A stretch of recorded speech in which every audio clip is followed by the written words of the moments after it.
Let's podcast alongside Joe Giglio. I'm Joe Ovies inside Eford Studios in downtown Raleigh. Thanks to Empire Properties and thanks to Copiers Plus. Check them out online at copiers-plus.com. But it's Thursday. It is just past 2 o'clock. That means it's time for another OG Live brought to you by Sleek Fleet. Check them out online at sleek-fleet.com. I might have to call Sleek Fleet.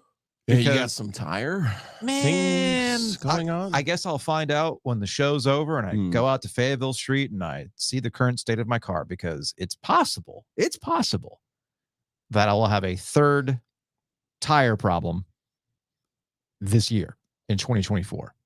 I don't know if you've kind of like NC State shit got transferred somewhere else. Joe Giglio car shit, I don't know if that got transferred to me. Potentially. But I'm not really feeling this. Okay. Now look. The first tire problem was my fault because I crunched up against a curb. Oh, down here? And it caused a bubble in the tire that eventually got to a point where the tire pressure monitoring system was like, whoa, hey. Whoa. So I took it in, got it fixed. Of course, you just can't replace one tire. No. So you got to replace the front two tires. And then I'm in North Hills. Like 3 months later, I ran over something. It's like North Hills is just one big construction zone at this point. Punctured the tire somehow. All right. I mean, that was a straight flat. I mean, I'm pulling into my driveway with the didn't ruin anything, thankfully. So I got been there, man. Got the back two tires replaced. I was like, hey, man, I mean, I'm approaching 30,000 miles anyway on this Civic, so got all the tires replaced. Cool. 4 fresh tires, baby.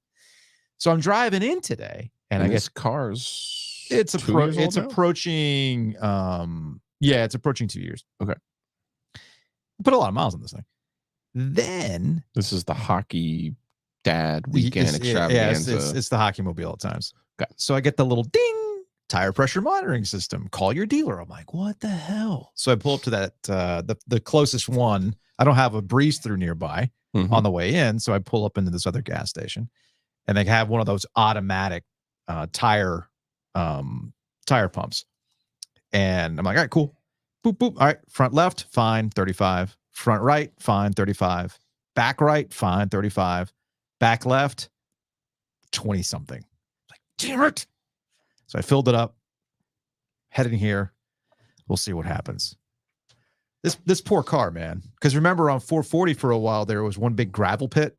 Like that section before you got to your exit. Yeah. So like you had that area between the Wade Avenue exchange all the way through Wake Forest Road, and the road was literally falling apart. And I remember it distinctly. I was leaving Carter Finley Stadium after they brought the refrigeration truck for the outdoor game. Mind you, I had just gotten the car that December. Right. This is early February. And I'm driving down that craptacular stretch of road to head back to the radio station at the time. And I see a truck up the way. I'm like, all right, I'm going to hang back, do whatever. Nope. Driving along and pop. And of course, you know what pops in my head at that point, right? Because this is called good advertising. It's kind of like our jingles. This is why jingles work. Mm-hmm. We got that damn safe light thing in my head. It's like, all right. So again, that happened. So this poor Civic, man, it's seen some things. It has absolutely seen some things. Speaking of seeing some things, I guess Virginia Tech has seen some things. 19-9 in the ACC Baseball Jamboree yesterday, as NC State, I guess, wasted all of their runs in a meaningless game. Joe, do I have this right? No, you still have to try. Remember that happened a couple of years ago where they didn't try, and then they lost in the first round, and they were like, we didn't try, we should have tried. That was stupid, we should have tried. I was watching a little bit last night. 6-run third, really, really impressive. 4-run fourth. All right, cool. You're up 10-0. I know Virginia Tech got right back into it with their own 6-run sixth inning, if I'm not mistaken. But they end up winning 19-9. It's a meaningless game anyway because the Hokies lost on Tuesday. NC State plays Duke tonight for the Pool C championship game. The winner goes off to the semifinals.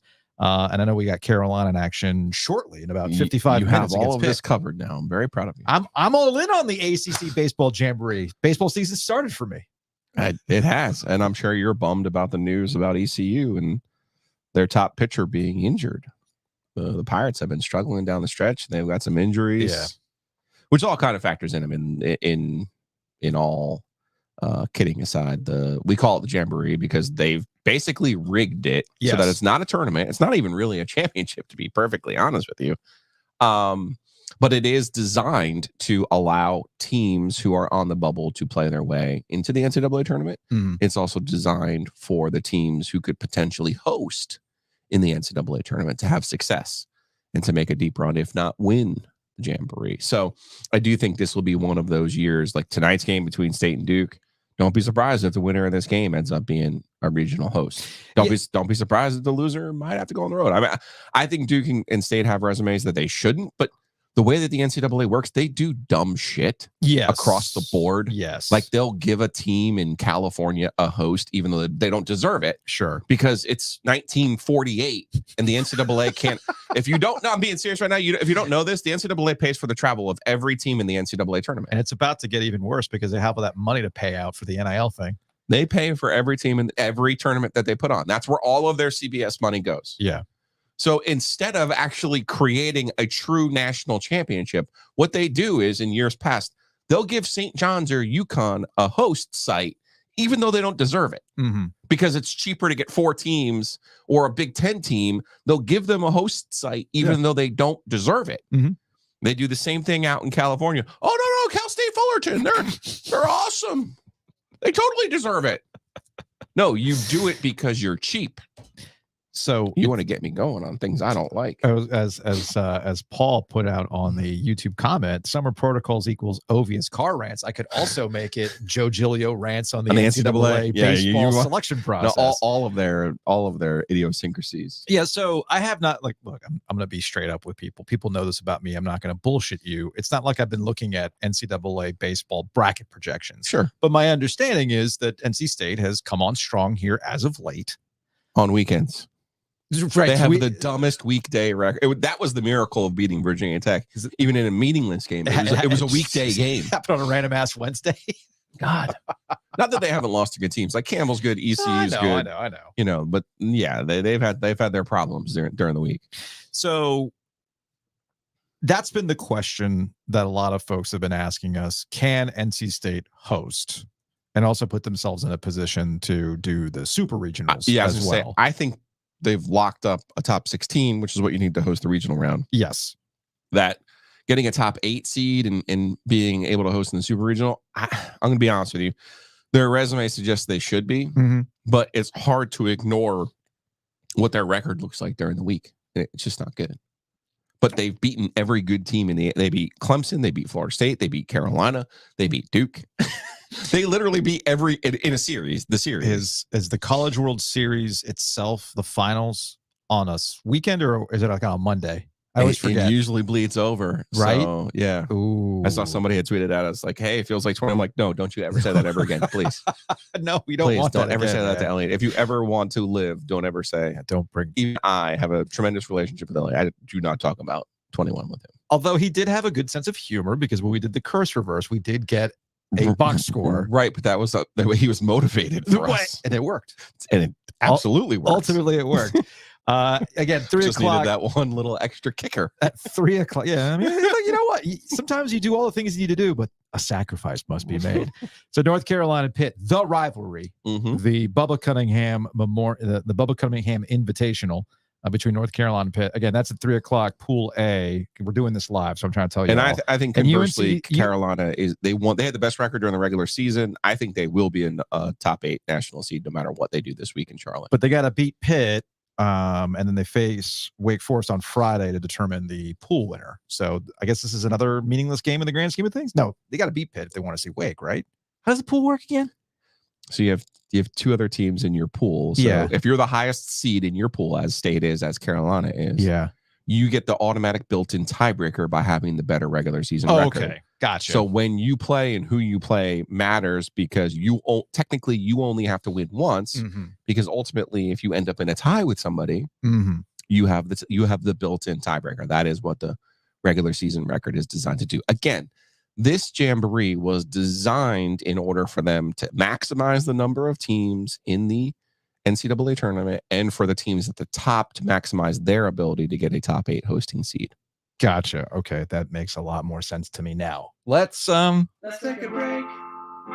Let's take a hockey break. Brought to you by Happy and Hale. Oh, you're doing the Birdman hand rub that tells me you've discovered something new. Well, maybe it's just the conversations that I have with people. And, I even had somebody chirp at me about Shesterkin. And I was like, listen, I do think he's very good. Yeah. But you can't watch the playoffs from 2 years ago and see the Carolina Hurricanes and see what Sergei Bobrovsky did to them and be like, well, yeah, that was just as good. I'm sorry. You went straight hockey takes. I thought you were rubbing your hands together because like, I tried something new at Happy and Hale today. That's not what happened though. No, I'm wired for the Mo lobby. Okay. Real quick. Big shout out to Happy and Hale for sponsoring us. One of our corporate champions. Check them out in North Hills. Our heart healthy corporate champion. Really, they're now reaching out to me. Our corporate champions are reaching out to me like how they want their little niche to be. And Tyler just might be our heart healthy. Let's make sure Giglio sees 50 corporate champions. Yeah, it's like, hey, did Ovies go hard in the paint at this one particular place? Did he drink too much beer the other day? You know what? Happy and Hale. Smoothie that thing right up. That salad, and sir. You'll be good to go. Hey, you need that roughage, baby. That's what you need. So I got big thanks to Happy and Hale. Yeah, what you're referencing is the Peter Laviolette, Paul Maurice Canes Cup that is taking place between the Florida Panthers and the New York Rangers. And if you see the final score, you're thinking, well, of course, Shesterkin gives up 3 goals. I'm like, yeah, it's not quite like that. It's actually worse. It's actually worse than but that. How, Joe? How could it be worse? Could it be that Kylo Ren really isn't the hero that you were all seeking? Huh. I love it when my analogies are spot fucking on. That's weird. That dude who stuck it to the Canes in the previous series, and we all know that. I know this has been a big thing of yours. It all goes back to the bubble, and they beat the Rangers, and they get this guy, and he scores a couple goals against the Canes. Now he's scoring on his own team. Weird. We used to call that a Wolfpack hero for the day when NC State shit used to exist, but now I'll call it something else. He's Kylo Ren, man. He's Kylo Ren. Jeez. Killing his dad, ultimately coming up short in the end. With the OSHA violations where it all happens on a odd walkway with no guardrails. Very, very strange. Very much like it's like NIL, no guardrails ever in Star Wars.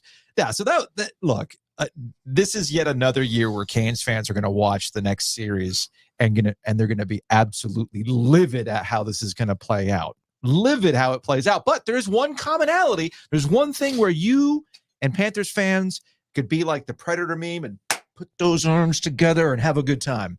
Because now the Panthers get to deal with, well, what can the Rangers do? Big Rangers broadcast last night. But that's to be expected because that's just what it is on ESPN. They're openly rooting for the Marc Messier Invitational so they can give out the Marc Messier MVP to the Marc Messier Invitational. Rangers, Oilers, aka the Messier Cup. I believe Messier will have a chance to skate around with whoever wins. Oh yeah, absolutely. If the Oilers win, he's going to have a jersey ready to go. Maybe he has a split jersey, like we see parents wear. You know, like Mama Kelsey's got the Eagles and the Chiefs, like that kind of thing. Maybe that's the Chuck Amato, half Florida State, half NC State. Maybe that's what Marc Messier has. But yeah, was Bobrovsky good last night? I mean, where have I seen this before, Joe? Yeah, the Panthers won because Matthew Tkachuk scored the first meaningful goal of the game and really only won for 2 periods, and the goalie was outstanding. I've never seen that before. The Dallas Stars should be over there. Just that they should be doing the Birdman. Like, okay, Birdman, use it all up, Bob. Use it all up. Love that. Absolutely love that. Housekeeping. A little bit of housekeeping here for you as we do OG Live. We're going to talk to Dimitri Ravanos a little bit later on. I think that's going to be at 2:45. We're going to get more details on the podcast festival. Okay. So if you're curious about, well, when exactly do tickets go on sale? When exactly is the event? What am I getting for this money? What kind of fun and frivolity will it be? Dimitri's going to explain some of that. What's Giglio getting out of this money? I don't think we're getting any money. Damn. I think we get to participate. We might get a hoodie. Oh, okay. I like it. Which by the way, I have t-shirt. I have hats. I've been workshopping hats. You want to have a meeting? Yeah, let's do it. Let's have a meeting. Well, you and I have very different ideas about. So hats, all right, though. I have decided. So there's a local company here called Custom Patch Hats. Okay. And I've had a lot of, been going back and forth. They've been really, really helpful. And it's very, very likely we will be going with the folks over at the custom patch hats. And I'm a 5-panel hat guy. Okay. You are not a 5-panel. I was hat just say, guy. do we have one of those in the studio? No, we do. We not have the 7. No, we don't. So I had the original. So here's what it looks like. I'm just going to go ahead and pull this up on the phone. This is not a 5? No, that's just a straight up trucker hat. Okay. That's just a straight up trucker hat. So I've got the OG flag. I got it die cut. Oh, I see. So I got it die cut. No, I don't like that. You don't like that? No. You don't like the 5-panel. But that's just because I wouldn't wear it. I'm not actually not that big of a hat person. But here's my question. Because the other option is this patch as well. I don't know if people could see that. Oh, I do like that. But we can do 2 kinds of hats. We can do the 5-panel because I want a 5-panel. I mean, it's our money. Which is fine. So I want a 5-panel. So we could do 24 of those. And then we could do another 24 of the kind of hat you would wear. No, I want you to do that. Or a dad hat. You do that, and I'm going to try to figure out a way to get the old circle logo with the script.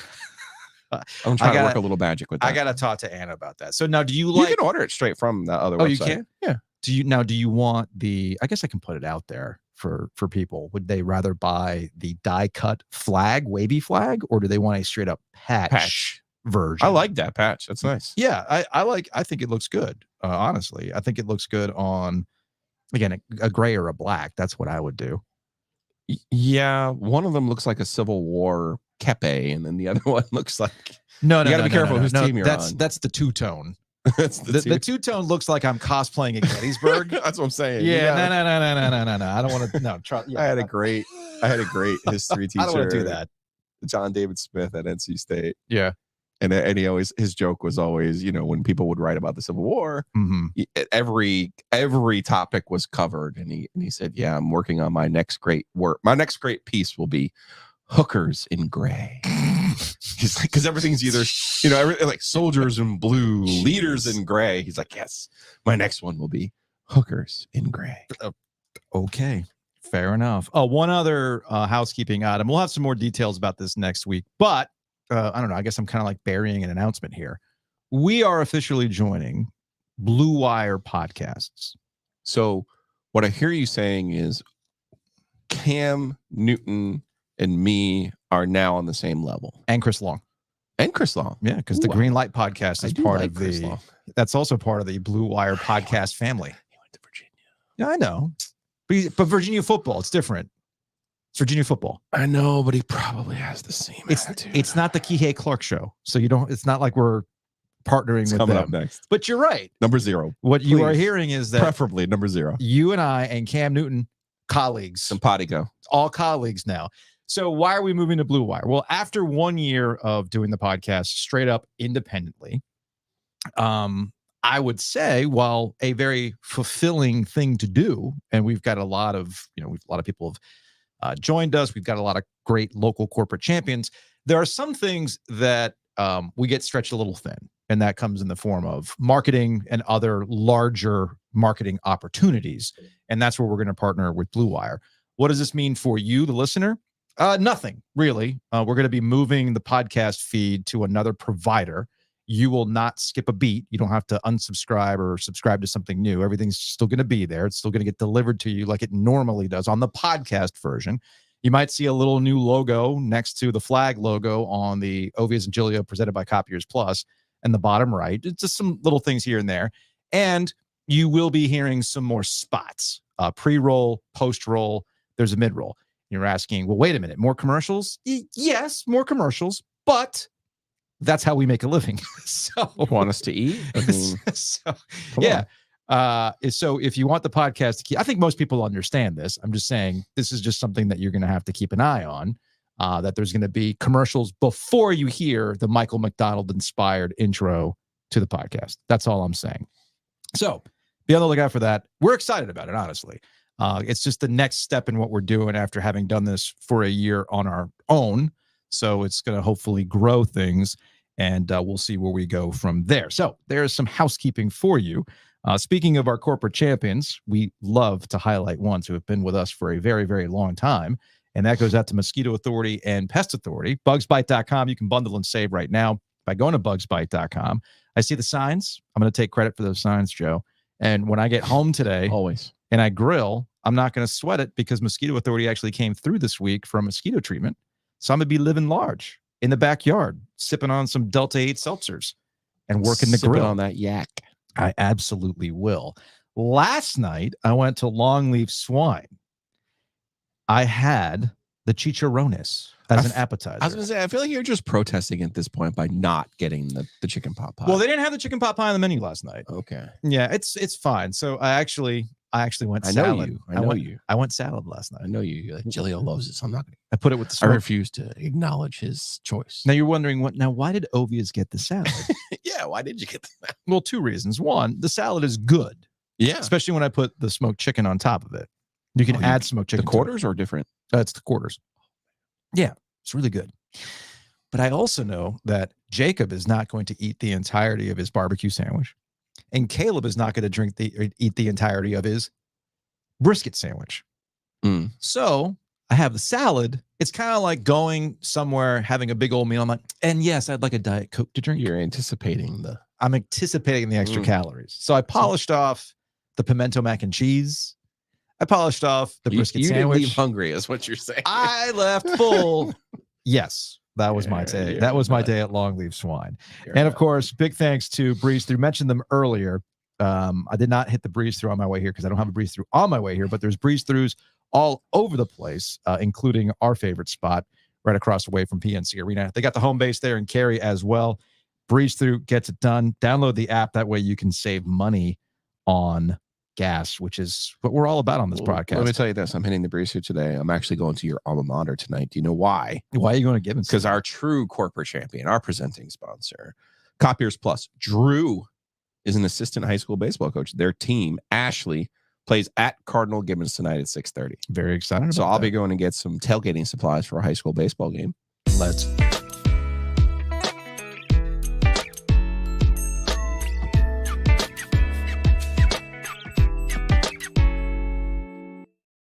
All right, from Jamborees and the Canes Invitational Cup between the Panthers and are we getting to the part where the Rangers? NC State shit is definitively dead. We can now get to a little bit of hoops here, and yeah, I am wondering. Definitively, I'm wondering if we can say now definitively that. Where are you going?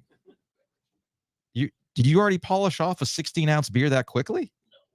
People think I drink quickly, dude. This is Giglio going to the mini fridge, not understanding how things are packed in there, even though he's the one that does the packing of all the drinks, and ends up having that happen. You good there? Yeah. Okay. I always forget on Thursdays you like to get lit. My bad. Lit. Oh, well, actually, you know what? This is actually, yeah.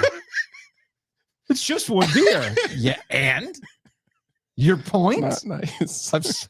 I've seen you on one beer. You know what? You keep doing that, you're not going to be like DJ Burns. I'm not. No. DJ Burns. Apparently, Sham Sharania was doing a podcast. He caught up with DJ Burns. The pictures started making the rounds. DJ Burns has lost 45 pounds. If you're watching on YouTube, you can see the difference between the two. And then DJ Burns, he's been shouting out a nutritionist that's been helping him out. And then I guess a Wolfpack fan asked, "Hey man, you got any tips on weight loss?" And Burns hit him with some real key tips. Work out more, eat less, stay at home. That's it. You tell me that's all I had to do? So now you ask. I wish I would have known. Now you ask, what does this have to do with NC State shit being definitively dead? Yeah, what does this have to do with NC State shit? Because if the season had ended how it could have, with State losing to Louisville, Kevin Keats getting fired, and no ACC championship, no NCAA tournament, no Final Four, and DJ Burns as your number one scapegoat, this would have been classic NC State shit. Oh, now you want to lose 45 pounds after you leave us? Like, what? Now? Excuse me? Good for him, though. No, awesome for him, but that would have been classic NC State shit. But here's my question. So now we know it's definitively dead. But no. And we know Elliott's going to win this week. I don't even know. No, okay. That's a separate topic. If Elliott Avon at NC State wins the ACC Baseball Jamboree. You're the one who said it's already dead. How can you go back on it? No, there's layers to this. There's layers to this.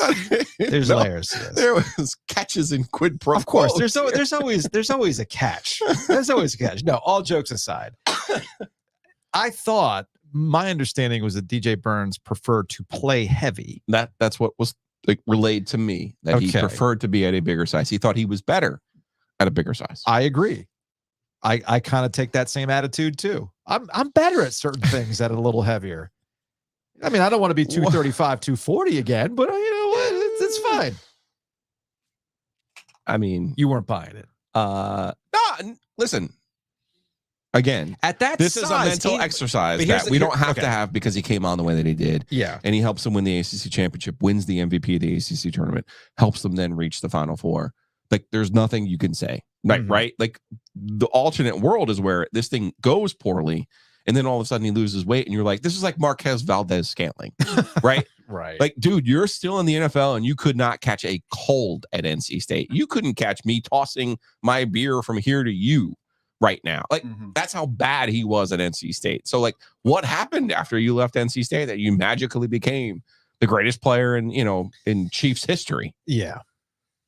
Here's my question. Is this just a byproduct of college versus the pros? And in that, playing at that size, going up against smaller bodies, it is an advantage. Because we saw this. It was once the national media picked up on DJ Burns, they started to see what we had been seeing since he got to NC State in league play. How do you guard him? Right? When he starts to back you down, right? What do you do when you've got that mass backing your ass down? Right? But you can't really do that in the NBA now, can you? Here's the thing. At that size, in that conditioning. I think we're going to get closer to the answer here. Okay. DJ Burns was paid to play basketball last year. He made a good amount of money to play basketball last year. And I think that did kind of, if you will, interfere with some of his motivation at times of that basketball season. Okay. Right? Like, I've made the analogy to Richard Howell before. I made the comparison to Richard Howell before. Like, Rich lost a bunch of money because he lost a bunch of weight because he knew that was the best way for him to make money was to play professionally. He had to be slimmed down. He was motivated his junior and senior years to play at a different size. I think DJ was happy with what he was able to do last year financially, as he should have been. And he earned that playing the first year as he did with State. But now he's in a situation where that money now goes away. The money that he made in NIL last year now goes away. That doesn't say he won't have opportunities somewhere else, but you're putting yourself in your best situation to make money by getting in better shape. Sometimes the motivation really isn't that difficult to figure out. Elsewhere, going over to Carolina, I was listening to the Eye on College Basketball podcast while taking a walk for my stupid mental health.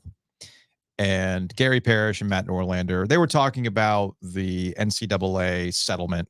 It looks like the Big Ten, by the way, on the settlement front. Looks like the Big Ten is going to join the ACC and the Big 12 on this. That leaves the SEC and what remains of the Pac-12 to be on board with this. But hey, man, the alliance is coming together. But they started talking about, your early season top teams, as we kind of get a better idea of what the rosters look like. And I was a little bit confused because Gary Parrish put Carolina in his top 3 of teams that can be elite next season. And I'm like, how can you say that when we don't even know what their complete roster looks like right now? Same thing with Field of 68 last week, which, by the way, colleagues of ours now, because they're also part of Blue Wire. Look at that. Everything's coming together.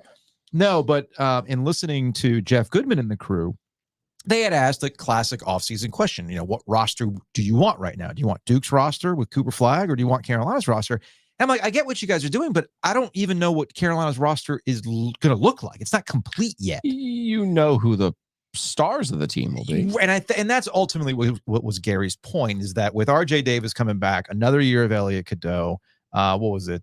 Cade Tyson coming over from Belmont to help them out a little bit in the backcourt situation. You've got Ian Jackson and Drake Powell coming in. Those are highly thought of guys. But again, it's all about the front court. That to me is like the big, well, wait a minute, that's not even settled yet because that feels like old Carolina thinking, Joe.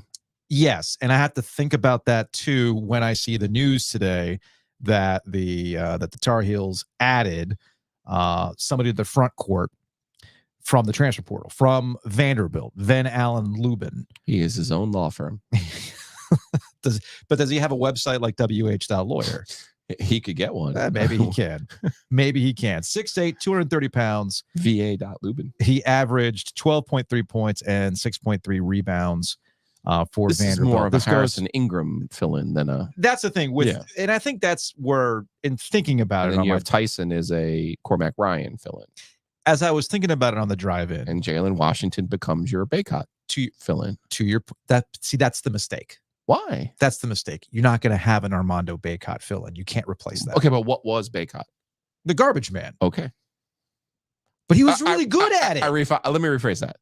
What was Baycott at his best? The garbage man. Yeah. Which gets to the central question. Can you replicate what Baycott did? I mean, we don't need to have a referendum on the career of Armando Baycott. I think we can all agree that he was really good at when he was at his best. We got the rest of the summer to talk about. Okay, I'm just saying we got time. Off-season protocols. Let's just talk about the news of the day, and then maybe we can pick a day next week to maybe talk about Armando Baycott, right? My point is that but counting stats.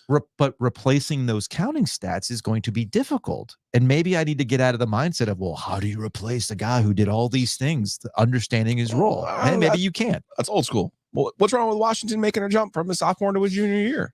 Maybe that's my own brain rot with how we look at college basketball with the additions of transfers. We don't really give credit to guys who have had limited minutes because Jalen Withers and Jalen Washington don't exactly have a bunch of minutes to fall back on. Right. But Withers figured some things out. Like you had to Louisville out of Withers. There were still times, I think it was our friend Al Hood who pointed out, there's times where I watch Jalen Withers and I go, man, you could take that guy out of Louisville, but you can't take the Louisville out of him. But I thought they did towards the end of the year. They will have a different look. This will not be a traditional, the classic NC State making a run, playing like Carolina last year.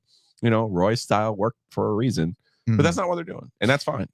You have to, as you like to say, you have to coach the team that you have, not the one that you want. And speaking of college basketball, I sent you the story from Dan Wetzel. Wetzel's piece was about the impending settlement between the NCAA, its member institutions, and NCAA versus House. We're going to lose a case. We finally admitted we're going to lose. Well, I mean, if that's Charlie Baker, I want to give that guy a raise already. The NCAA and Charlie Baker looked at the math problem. We can pay $3 billion now, or we can lose in court. Oh, and we can kind of do it on our terms. Right. Because that's another wrinkle to the settlement. Maybe restructure on your terms too. Whereas if you lose in court, which you knew they were going to do, you got to pay it right then and there. And it could be quadruple what they've decided to settle on. So this settlement, to be clear, what a fugazi number, by the way, touches the NCAA and the NCAA only. Okay. This is not related to what you get out of the college football playoff. So the money has to come from things that are generated by the NCAA.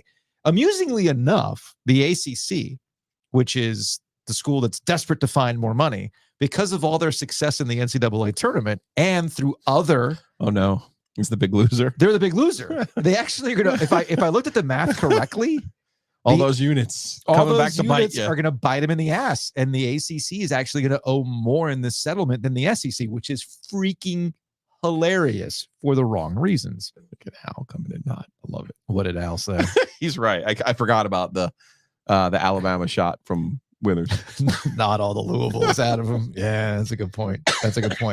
So Wetzel writes this story on Yahoo Sports that the impending NCAA settlement could save March Madness, that these big conferences are not going to break away. This is because of the money. They need the NCAA to pay to basically defray the costs of the back pay and the future earnings that are going to be doled out over the next 10 years. So here's the crux of what Wetzel wrote. And I don't know if I agree with this, but here we are.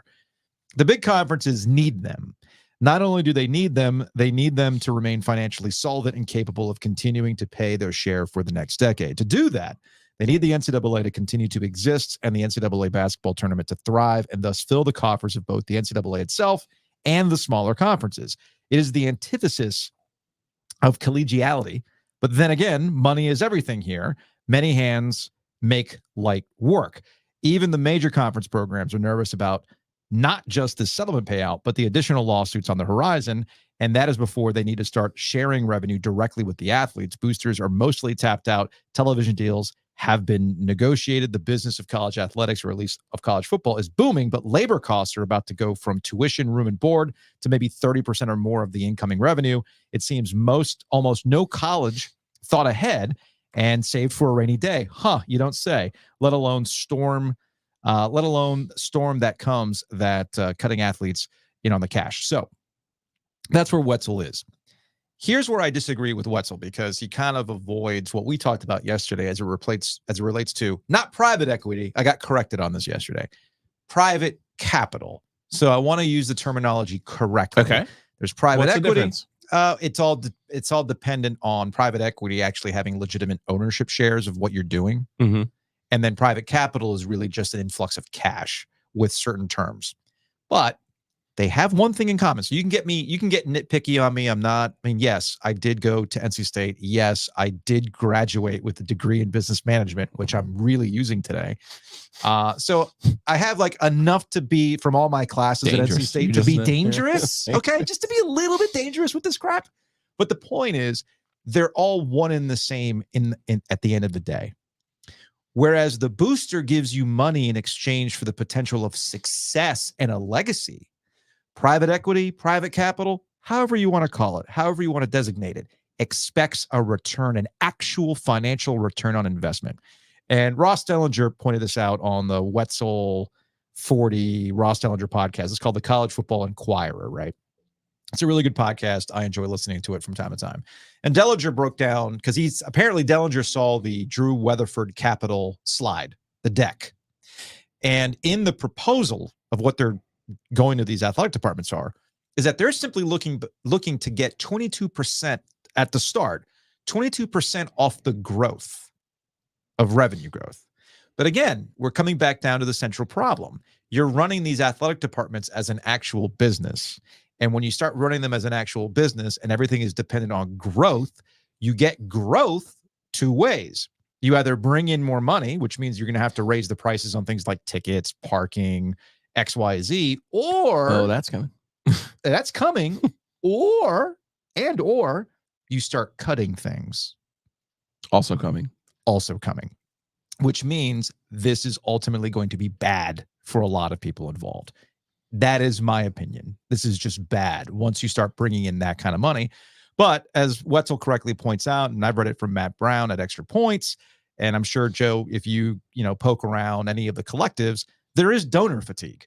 Oh, yeah. There is absolute donor fatigue. So, but these guys don't know how to spend these schools don't know how to spend their money. There's also a difference between promising to give money and actually giving money. Yeah, there's that too. There is that too. So that's just a little bit of updates on all things college basketball.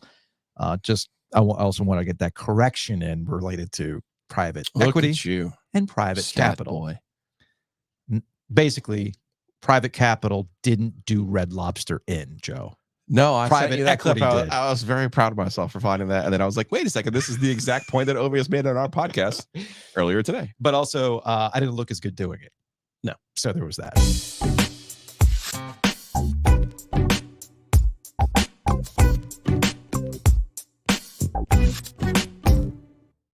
I mentioned sipping on those Delta 8 seltzers. Maybe you are looking for THCA Delta 9. Maybe you're looking for a pre-roll. They have it all at Nature's Relief Hemp Store. Check them out. naturesreliefhempstore.com, RELEAF, hempstore.com. If you're just, again, something to just chill on the back deck, you're trying to go maybe Cali sober, they have all sorts of products for you. You got to be careful with the hippie sip. You need to be careful with the hippie sip. I still don't know how you just handled that in stride. Again, there's a difference between you and me. I get you that, and I are not built the same. You and me, Joe. we ain't the same. Okay. Especially when it comes to this stuff. If Brownlow were here, I would also say that to her. Like, no, she is not the same as us. She can handle the hippie sip. Ooh, yes. Yes, she can. Yes, she can.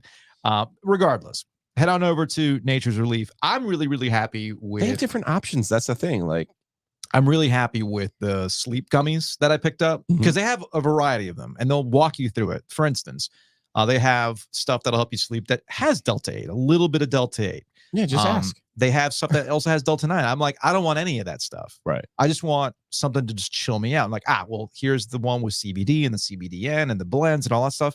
And it's been working like a charm. I wake up and I'm hyped up, as you can see today on the podcast. Just not when it comes to tires. Don't. I know. Don't. I know. When I'm done here and I have tire pressure, I'm actually going to head to the butcher's market.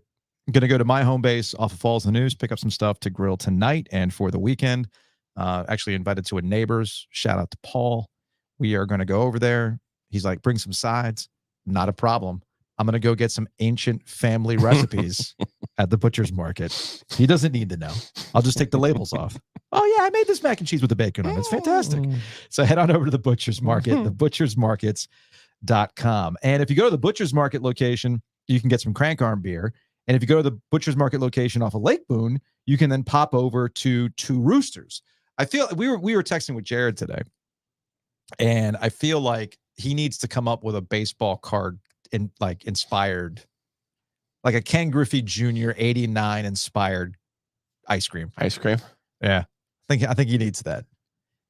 He was feeling it today. Yeah, I know. I hated to be the bearer of bad news today, about certain baseball cards. Yeah.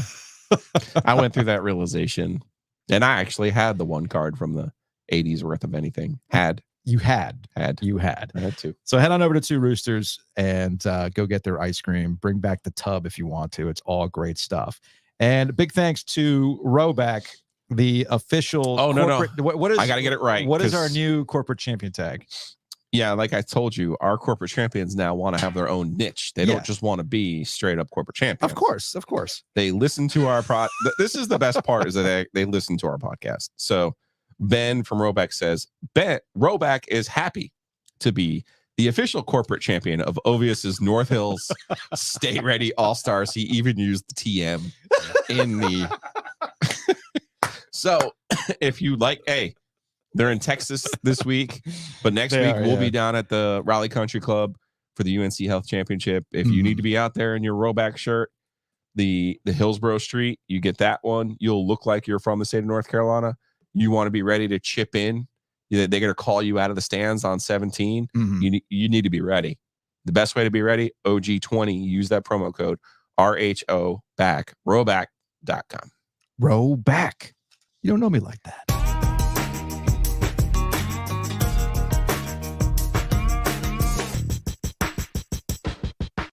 All right, let's get through some Hey Joe questions.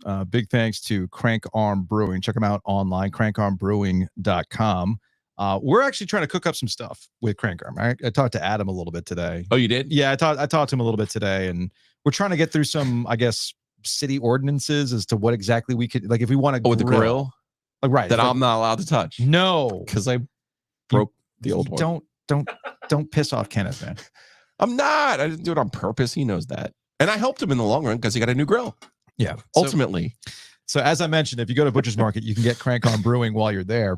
Let's go to the OG Sports phone for some of our initial Hey Joe questions. If you want to call the OG Sports phone, call it at 919-444-2211. Don't ask how I got that Google Voice number. I just got lucky.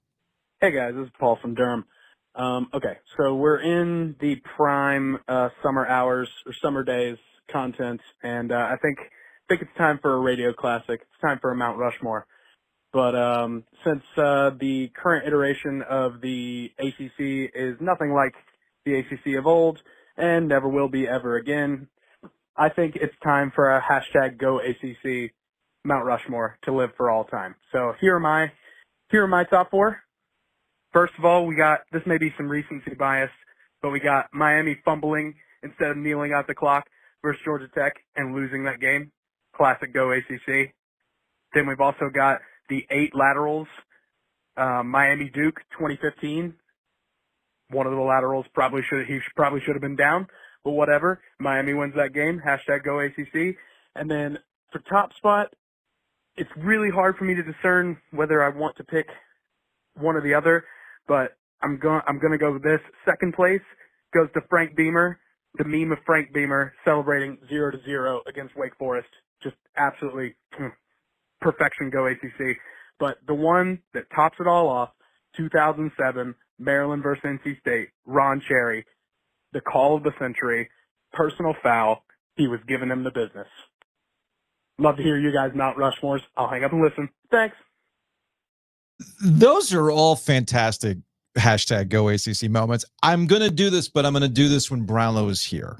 Brownlow needs to be in studio to break down an official Mount Rushmore. You have to GoACC put moments. Beamer separate because that's really part of the genesis of GoACC. It is part of it. I also feel like we got to talk to Martin Rickman too, because he was with Blogger So Dear, an SB Nation blog that covered Wake Forest. He actually is the inventor of #GoACC, and GoACC is the friends that we made along the way.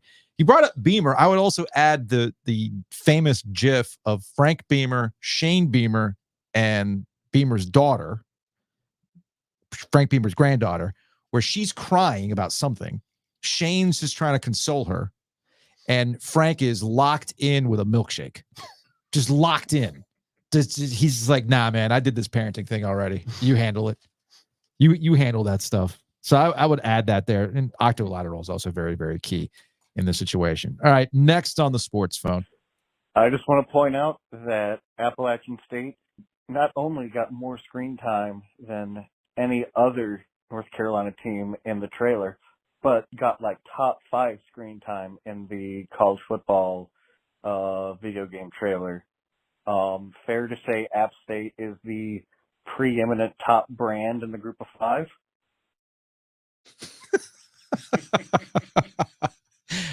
I agree. I think EA understands, much like we do, if you give App State just a little bit of love, just go up the mountain, man. They're going to love you back. Absolutely. And they're going to get behind it. All right, next up on the sports phone. Joe and Joe, it's John in Brooklyn. I've been hiding out for a few days now, about a week after that ugly Game 6 loss for the Hurricanes. But, soothing myself with some of the postseason interviews you guys have done. And the interview you guys did with Rod Brindamore really kind of threw me for a loop. I think others have mentioned, you guys have mentioned, a little bit out of his shell, which I was surprised about. But the thing that really caught me was his defense of the team and the performance in the postseason based off regular season success. I know, a lot of people have talked about that the team is built for the regular season, but to be happy with not playing great in the playoffs seems kind of pointless. No, the point is not to win a bunch of games in the regular season. The point is to win games in the postseason, win trophies, win a Stanley Cup. And I was really caught off guard by that. And I don't know if I just misread his reactions to it or if you guys have any insight from dealing with him in the past or being there in the room, but I'm very curious for your thoughts. Thanks again for all the work you guys do. Enjoy the pod, and thanks for taking the call. I think he wasn't happy with necessarily how the playoffs went. I think with Rod, I took away he understood they maximized the blood that they got from that turn up. Yeah, that's the way that I took it. That's the way I interpreted it. When he had said, hey, I can't ask for them to give me any more. Like as a coach, I felt what he was saying was like, these guys poured it out for me. They did everything I asked them to do. Mm-hmm. I think he's tacitly admitting there is they're not as talented as a Connor McDavid. They're not. You're missing that little extra gear potentially. That is exactly how I interpreted it. I think what he was trying to get across in his animated way is that it's not for lack of effort. It's not like they just suddenly shit the bed in the moment. It's just they got beat by a better team. I mean, I think that's just how he put it there, which also makes it interesting that he's also backing that up with, I still believe in this group. Yeah. That's the part that I would be like, well, wait a minute. I think he's probably in the minority in, hey, I would love to bring these guys back and get another run at it. Mm-hmm. I think that goes back to what he had said from 97 with the Flyers. And I was going through some of those rosters and I'm like, oh, okay. Danny Briere is not getting invited to the Brindamore family picnic this summer. I got it. But, he had said we lost in 97. We lost to a really good team. Yeah. And suddenly the Flyers, in his opinion, kind of overreacted, changed the makeup of that team. And obviously they didn't get back. I only have one regret from our conversation with Rod Brindamore, which real quick tangent on the reaction that people have been giving me about Rod and how he was animated. I think, This is the we can't always do what we did on Monday, where I took all the equipment, we set it up, and we talked to Rod for 17 minutes. Right. We can't always do that. I'd love to, but we can't always do that. So most of our conversations with Rod this season have been me with the phone after a practice, whether at Weight Competition Center or at PNC Arena. But you back me up on this. While I'm holding that phone and we're having a conversation, he's just as animated. Yeah. He is just as kind of candid in those situations. We make fun of the Rod Brindamore press conference power rankings, a Mount Rushmore of Rod not liking this particular one. You'll get good answers, blah, blah, blah, blah, blah.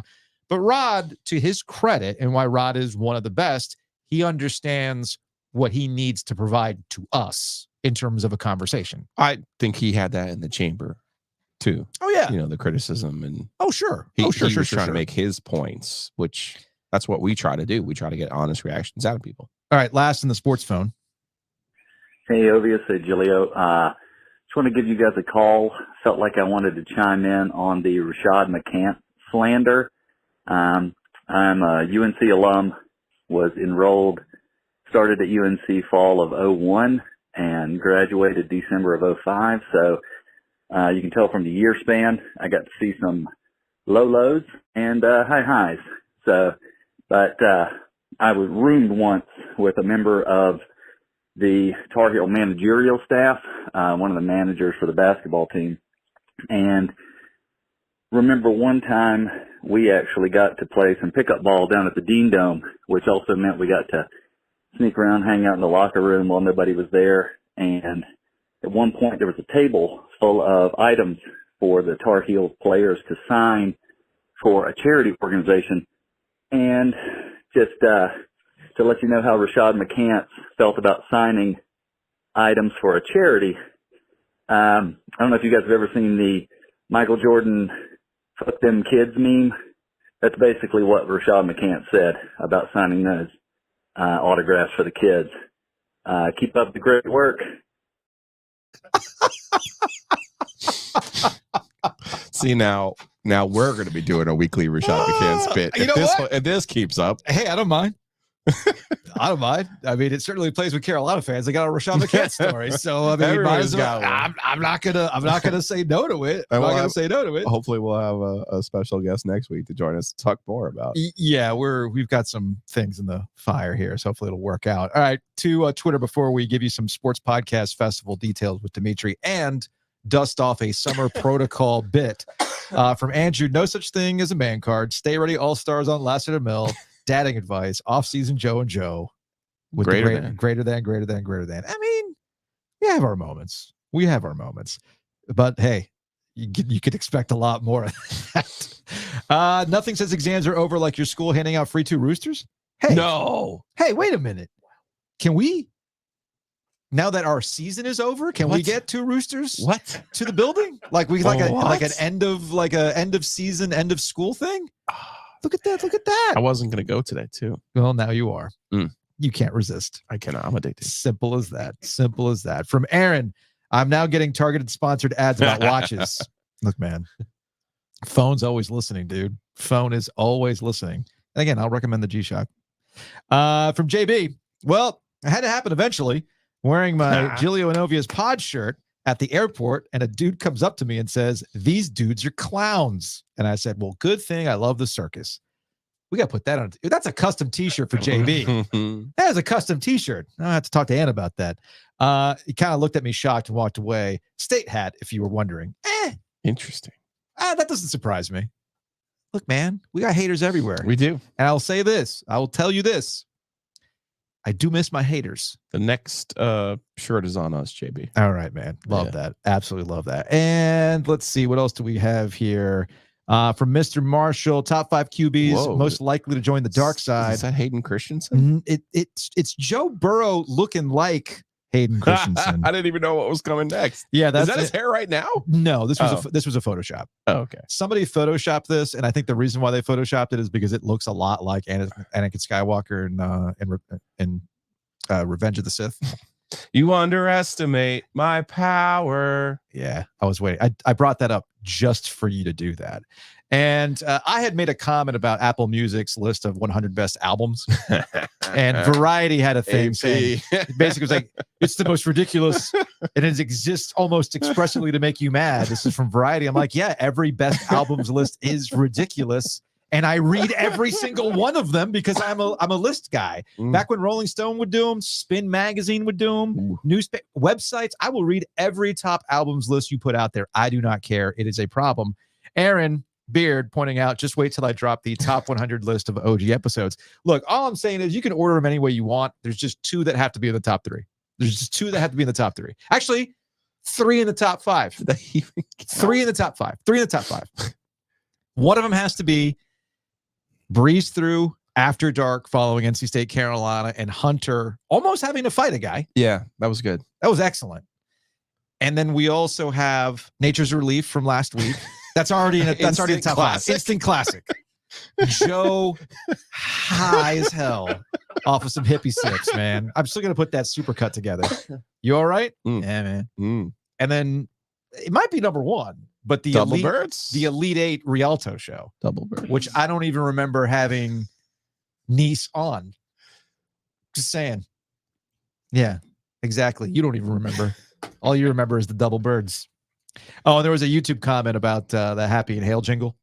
Saying like, yeah, even my wife's sick of me just whistling it. I was like, okay, bye, Happy Inhale. All right, that's your Hey Joe.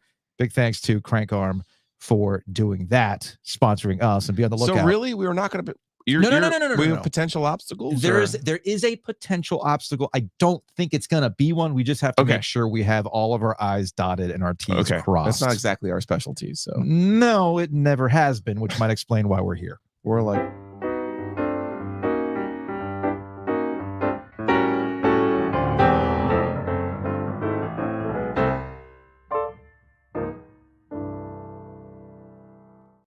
All right, Dimitri in the house. What up, man? I'm very excited. Giglio, this then would sort of be like your Fire Festival. Fuck it, let's do it and be legend. That's right. Hopefully the food's better though. Than a sad cheese sandwich and a piece of lettuce. Hey man, we had some tenting issues in Garner recently, so brutal. We can make it work. All right, Dimitri, people have questions about the podcast. I have questions about the podcast festival, and we're technically the ones putting it on. I'm not going to lie to you. I have questions about the podcast festival. Awesome. All right. Most importantly, tickets go on sale Saturday. I believe 10 a.m. is the on sale time. The easiest thing to do is go to the Rialto's website and get the link from there. However, I will put them up on the various sports podcast festival social channels as well. $59 plus e-tix fees. I think in total that comes to $62.50. Okay. So I mean, for 3 big shows, that's a pretty good deal. Well, one big show, Felder being Felder, and then us. Yeah, I would say. I mean, listen, you guys have the healthiest Instagram following of everybody. We do. Yeah. Oh, that's kind of sad. Yeah, I mean, to be fair, podcasts tend to do a lot better on Twitter.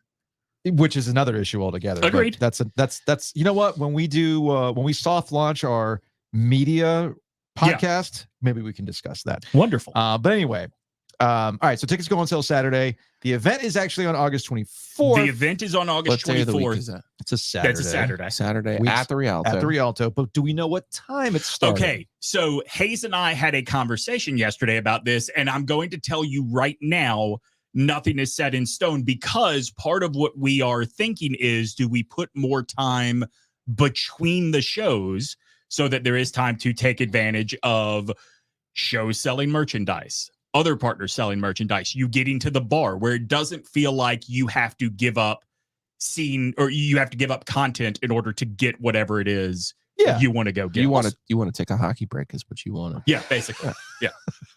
Also, how long are we supposed to go? An hour? Well, initially I'd said everybody an hour, and you told me you wouldn't need that long. Did I? Yeah. I don't remember saying that. Yeah. You were like, I said, I'm thinking everybody has an hour. And you were like, oh, we don't need that. We need 40 minutes. Maybe He says that every day. And it's like, we are right about to hit an hour. You had the polar opposite reaction of Felder, who's like, I give you no guarantees. Here's what I think Joe just hit on it. I work on Cuban people time. Sure. So that's baked in, man. When I say, it's only going to be about 40 minutes, that means I'm going to go an hour. No, I mean, look, you told me to be here at 2:45 and we're just getting started. Yeah. It's called Cuban people time. Yeah. Sorry about that. You said it. I didn't. It's not racist. No. Isn't that right? If I say it, it's fine. I mean, you're kind of ethnic too, so it's all good. Yeah. Look, Greek people are only white because English people decided we were. I mean, same with Giglio. You're Italian. You're kind of ethnic. Vaguely ethnic. Look at him. Hey, look at this guy. Come on. He's vaguely ethnic. To be Just fair, because he's an Alabama fan, don't sell him short on the ethnic scale. To be fair, Giglio, in the part of the South that I grew up in, they would very happily tell you are not white. Yes. None of us will qualify. No, absolutely not. Absolutely not. All right. Especially so if they knew August 24th, tickets on sale on Saturday. I've got a very cool announcement about merch for the festival itself coming Monday. Okay. So we don't want to tell people what it is yet. No, only because there is a graphic that's going up and our friends have to give it the thumbs up. Okay. Got it. Just want to make sure on that. But there's going to be something cool. Yes, there's going to be something very cool coming. All right. So Rialto fits what? 450 people? 450. People? Yeah. Okay. Do we expect this thing to sell out? I do. Okay. I mean, I don't know if it's going to sell out on day one, but I would encourage everybody. Don't wait because look, I've been talking to the guys with the full cast just to kind of get an idea of what their other shows have been doing. They are doing 2 shows in Portland. And I think in total it holds about what the Rialto holds. And they sold that out in about a week. Okay. And that's only one fan base. So keep that in mind. Okay. I'm excited about this. Should be a lot of fun. I think we're working on Debbie. Yeah. Oh, very nice. I think that's why it'll probably go an hour. Should I promise that or? No, we're promising it right now. Oh, okay. We can get Debbie to show up, right? Do you think she has Rashad McCann stories? Yeah, she was at Maryland. I was about to say, she wasn't in state at that point. Yeah, she might. How can we get Lee Fowler on the show? We have to bring him in from where is he these days? Just South Carolina. Is he in South Carolina these days? Yeah. Shirtless on a tube somewhere. Well, I mean, that was one of our podcast project ideas of doing, you know how like there was the Tom Brady 6, 30 for 30. We wanted to do the Sidney Lowe 7 or whatever it was. Yeah. How many coaches did they go through before they landed on Sidney Lowe? So many. And we were thinking about, all right, well, our chances to go to a Final Four coaches convention or whatever and talk to Calipari. Yeah, back when we weren't paid to do podcasts. Right, exactly. What a life. Wasn't that? Hey, can you do more for less? That was the year that the rumor went around that Billy Donovan had come to town too, right? No, or was that after? No, that was 2009. Now you're going to make me do the podcast. Well, no, here's why. The Billy Donovan was related to John Wall. Shavik Randolph. Oh, okay. And then John Wall. Because that's where Bomani. What's going on? Somebody yelling back there? That's just Leanne being loud. Don't worry. Okay. That's my kids are out there. I just no. make sure they weren't in a fight. Leanne, the barber across the way, she does great work. She's just very southern and loud. Sure. And it bleeds through a not soundproof room, but it doesn't get picked up on the mics. What I was going to say was Billy Donovan was at the Panera in North Hills. Right. And I remember texting Bomani saying, hey, man, Billy Donovan's here. And then that got him to tweet that out. And that's when like the Kentucky fans fell in love with Bomani. Yeah. Because it was all about the John Wall recruitment at that time. That's why Billy Donovan was here. So then this might not have been any substantiated rumor, but at the time of the Sidney Lowe search, I was on 96 Rock. Right. Yeah. And we had someone call the studio hotline. How they got the hotline number, I have no idea. Claiming to be Billy Donovan and asking for recommendations of where to go while in town. How did he get the hotline? I have no idea. And why is he calling you? I don't know, but we sussed out very quickly. This is not really Billy Donovan. Really Billy Donovan. Okay. It's very strange. Might have been Hayes. Also, I do like the idea of Billy Donovan having to get up at 6:30 in the morning to call a classic rock morning show. God. Where's Salt these days anyway? Hartford, Connecticut. God's country. Oh, I think you won in this situation. I mean, just saying. I mean, one of us has a steady paycheck. The other one just, is always available to pop in here and putting together a podcast festival. That's fair. Doing that. And a festival. Don't sell yourself short. No, I'm very excited about the festival. Speaking of radio, yes, we are now entering summer off-season. Should I get the wheel, or is that for the next appearance? I think that'll be for the next. Yeah, appearance. I think the wheel, based on what we're doing. I think the wheel will come out at some point. as needed. At some Yeah. point. We got So time. That's the thing. So I think once a week, what we're going to do, and maybe we would do it on the live shows. If Yeah, sure. I know you're very busy. Not that big. I know you're very busy, and to see if you have time to come up here. That we're going to dust off because you're a radio consultant. Yeah. And you've got like a binder full of bits. Yeah. And maybe that's what we call the segment. I like it. Dimitri's binder full of bits. I like it. And here's the best part, Joe. Like today's was so obvious. I haven't even cracked open the binder yet. No, this is an all-timer. Yeah. Layup. This is an all-timer. All right, so what do we have on Dimitri's radio bit binder? All right. So this is the last show before the long weekend, correct? Yes. All right. So what else would we do other than draft food going on the grill for Memorial Day? So we've got a draft. We've got a holiday. I like it. Yeah. So we're doing a draft of things we'd throw on the grill. You know Yes. what? To keep our corporate champions happy, how about we go with let's refine this bit a little bit. Things from the butcher's market. Drafting things from the butcher's market. Okay. What do you say, Joe? That was not on my draft board, but I can do that to placate our friends. No, but okay. What was on your? I could do all mine from that. But what was on your draft board? That's not from the butcher's market. That's actually the best thing to put on the grill. Yeah. Pizza. No. Okay. I know people who've grilled pizza, but No, I mean you can. But... what is it? Pineapple. Ooh, close. Fish. Catfish was on my list as well. Really? Snapper, salmon. Well, you can get salmon at butcher's market. Meant to be cooked on a grill. Now, when you do that, you have to put that like on a plank, right? Yeah, or foil. Okay. I think they actually have those cedar planks at butcher's market, if I'm not mistaken. I will never underestimate our people at No, the butcher's market. Butcher's market has just about everything you need to grill, man. Yeah, absolutely. And I'm giving him more love because if we're going to ask Kenneth to bring out the egg again, then no, it's a whole new thing. It's a whole new thing that you're not touching. I'm not allowed to touch, but it has my name on it. All right. So Dimitri, you are you going in this? Are you participating in this? I'm going. Just to keep it simple, let's go in order of show. So Ovies Giglio Dimitri. Okay. And then we'll snake it back All right. around. Well, I mean, number one to put on the grill at this time of the year is a burger. A burger. Straight up. All right. You cannot go wrong with a burger. And that's what I'm actually going to go and get from the butcher's market today. They're pre-made burgers. And they also have they have like straight up burgers, but they also have some specials where like they've got like the cheddar and bacon in the burger. So I would just put a classic burger on the grill, number one. This is your Victor Wembanyama pick. Not exciting, but no burger. No, I mean, it's productive. Sure. Let's do a throwback here because it is the best steak. And it is actually better on a grill than it is in your oven. The ribeye. Oh, very good. Yes. All right. I'm sorry. I have to put this comment on. It's from James. Ostrich for the draft steal. Listen, dude. We do not serve alligator. I think you can get ostrich at butcher's market in the exotic meats fridge. Potentially, man. I'll double check that. I will confirm you absolutely can because I have before in the exotic meats fridge. All right. I think the best thing to do here at number 3 is take baby back ribs. Ooh. Okay. I mean, obviously, so ribs are very complicated. They are, but you can have to do some stuff for that. You can do the cheat code version like in 2 hours as opposed to the super complicated. Yeah, exactly. Okay. All right. So circling back around, just like you, Joe, you said burger is the thing to do. Hot dog. Hot dog, man. Yeah. There's nothing wrong with the basics. I try to overthink this crap sometimes. Okay. All right, Joe. I'm gonna go with the if we're gonna go butcher's market. Yeah. signature chicken. Yeah, breast. the signature chicken is good. I underestimated the appeal of the chicken breast. I was thinking I could get that late. Yeah, I mean, like to your point about the chicken, are we counting? You're doing the signature. I'm doing the very specific signature chicken. You're not doing you're not doing the ancho chili. You're not doing the ancient Ovies family recipe of a charred jalapeno. See, I would say for those are better on a little skillet. I think so. On the oven, even if you bake them. Well, then my pick might be controversial. Okay. Wings. Oh no, wings are better on a grill. Yes. Yeah. Wings are absolutely superior and on a different grill. from the signature.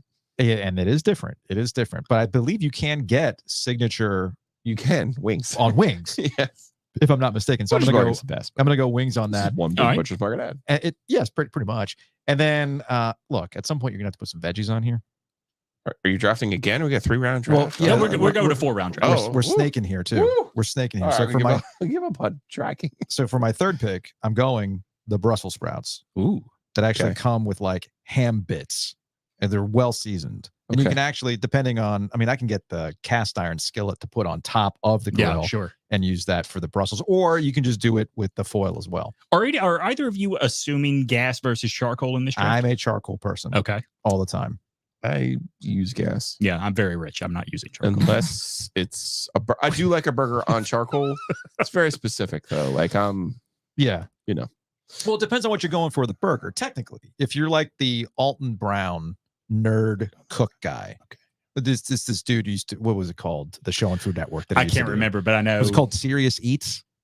Or no, something like that was like one of their, like, we're going around the country to find stuff. His was like food science or something like that, so right? Like so I got into Alton Brown when I hosted Thanksgiving for the first time ever. Sure. And I was looking for like the perfect roast turkey thing to brine, all that stuff.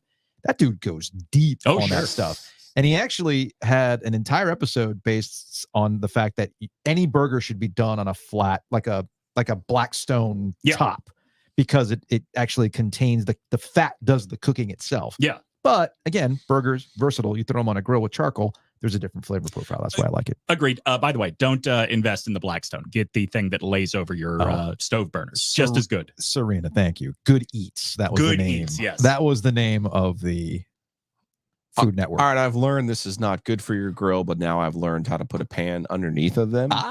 Oysters. Oh, I didn't think about that. I've ruined at least 2 grills by not using a pan. What do you mean? The salt interacts with the iron or whatever it is, and it rusts it. And if you don't clean it in a timely fashion, which, as you imagine, I don't. Gotcha. So. Okay. But oysters are unbelievable. All right, Dimitri, your last 2 picks here. All right. Let's see. Since we've cracked the seal on vegetables, I will go with corn. Yeah, that's a good one. Now, do you foil them up and then put them on the bottom? You mean like on the directly over the fire? Yeah.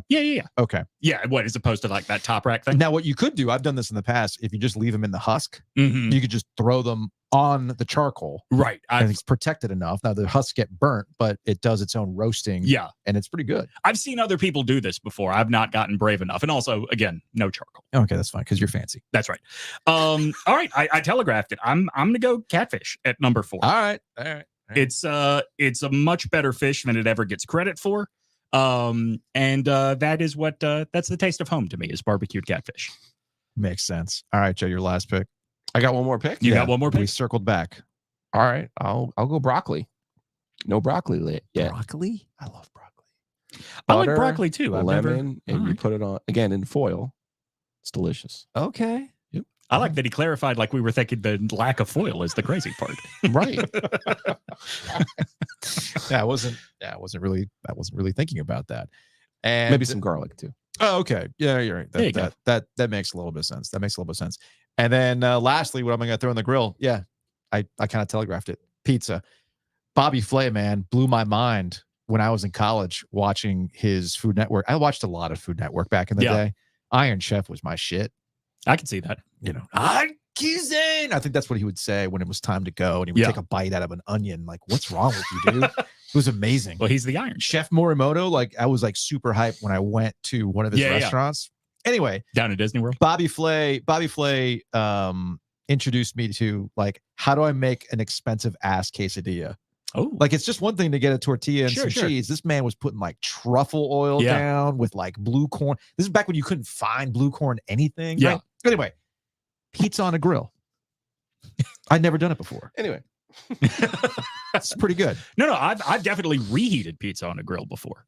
all of your pizza takes are disqualified because you either want and or like Thanksgiving pizza. So well, wait a minute. I on your still, way. and we'll close on this. I'm still convinced does the gravy replace the marinara sauce? Please don't get upset. Oh, okay. Please. Sorry. So this happened last Thanksgiving, and I tried to convince Anthony over at Oakwood Pizza Box to do a Thanksgiving pizza. And there was a guy up in, not Tony Baloney's, but it was this other guy. Oh, in Jersey? Up in Jersey. Gene. Yeah, Gene's right. Everything is better with charcoal. I'd eat my sneaker on a charcoal grill. Now, Gene, I don't know if I would go that far, but yeah, I don't know about that. I don't know about all that. I don't know about it. So there's no marinara, Right, obviously. but you obviously have your turkey, you have your cranberry sauce, there's stuffing that's involved. I think where it lost Anthony was when they were putting like cheese on top of it and something else. But he wasn't feeling it. I cannot convince Anthony to do a Thanksgiving pizza, which bums me out. But one of these days, I'll win. Anyway, that's going to wrap it up. Tickets. On Saturday, go to the Rialto's website. In the meantime, keep following at SportsPodFest on both Instagram and Twitter, and we'll have all the links there. But tickets go on sale Saturday, $59 plus the e-tix fees. Overall, it's going to stay under $63. I can guarantee that. And it will be an all-day affair. It'll be a lot of fun. So go buy those tickets. Let's sell this thing out pretty quick. And we will see you, show note, Tuesday. No show on Memorial Day. Off. Love it. No days off, Joe. But yes, we'll take a day off on Monday. We will see you next Tuesday.